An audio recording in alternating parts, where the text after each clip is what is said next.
Abhilash Baranwal, Deputy Commissioner ke Riphoy District, minta kesengi ula IT deka ambulans syaka senjuk kirang Bashnong Riphoy District, satang kendiat sengi shua bu unmi na keniga district, manat shimti pat kum u Deputy Commissioner ke East Khas Hills District. Ya keniga ambulans la pelat petba adau Abhilash Baranwal ha kejing yalang bala penlong ha Circuit House ha kejing dan lang kinong yalang ke senjuk nado uba Bibi Makdo Chairman ba Bibi Seliang Secretary lambat kiwe-kiwe.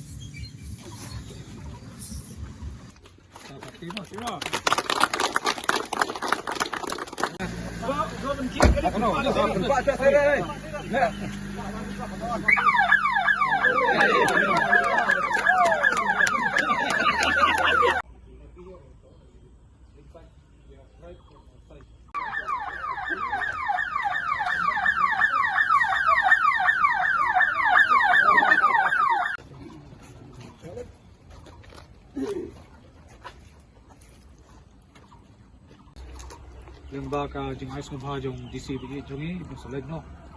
along sa ka burom yengi gede ka ambulans ka baningkong haka jeng ya lenti ke jongi kum senjuk te menta ada ka jeng smokanat sokman ba ai burom no DC sisa la ka DC bangio la ka kupa te ngi smo ban ai ka jeng kublei ka ba kongsan tam yo DC di jongi to ta ba burom ngakarpat barok ngnya ila fe big clam for itu hakan kesegi ka arpu arterik jong benai me arajar arpundrio ka de kesegi ka bansa jikan mau kesegi ka bakemen nak menta ka sunjuk dirang Bashnong Riphoy District hakaba kani ka kam hamslem ngil angnot hakaba ngila dap banbu ka application sa office jong Deputy Commissioner Riphoy District nak menta ban pan ka kalikit nongpang ambulans nak menta banirap ikinong song hakan de ka tem Riphoy ki jongi di kani kesegi kalau urlong bat ni muka sunjuk di penpau ke jing sengau komen bat ke jing ai kublai sibun yau DC jong ka Riphoy District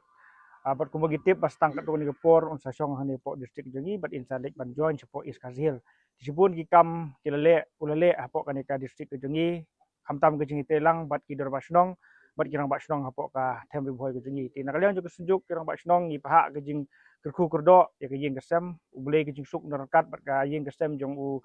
di DC buat kunjuru ni penpau ke jing sukumen ka bangiliyo ikan ni ambulans kan segi kanong sisa ke jing yarap ka bakrau naga banta ki papang ki bestom ban penpoi marmar ha syaki jaka ajing sumar ni ki hospital hoi iyo tangkawi ke ambulans te kalong sisa ka ba siam jing e ban penbit penbiang kat ka Riphoy District hengi ki elenti ba hagi ni kindiat banai ki penwanru ka yang jong sunjuk idang don kilat elenti ka banginya persang kenang banginyo e ka banbu haman lagi area jong ke sunjuk naga banta banginyo e ka ban ai ke jing sekri ya kini ki bamat ki jingpang sistem kamtam ki jingja ki ba long emergency kum ki accident bakum di kumtai tina kaliang juga sunjuk ngi khot ngi weru ya ki we pat ki rang Bashnong de Bashnang bakin ai ki jing telang kenang baki kam ki babha nak benta ban kentiu ke yok kot mangara e ka songsuk songsanya ki ulang salang kanang yai rem bat kanang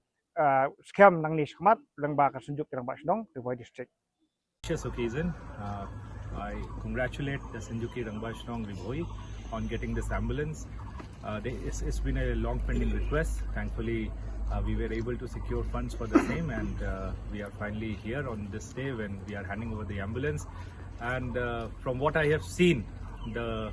way Sanjuki Rangbashnong Riphoy has been working relentlessly towards the development of the people of Riphoy, I am absolutely sure that there can be no better recipient of this ambulance who will use it for the benefit and the welfare of the people of Riphoy. So congratulations, and let's move to the inauguration. Thank you.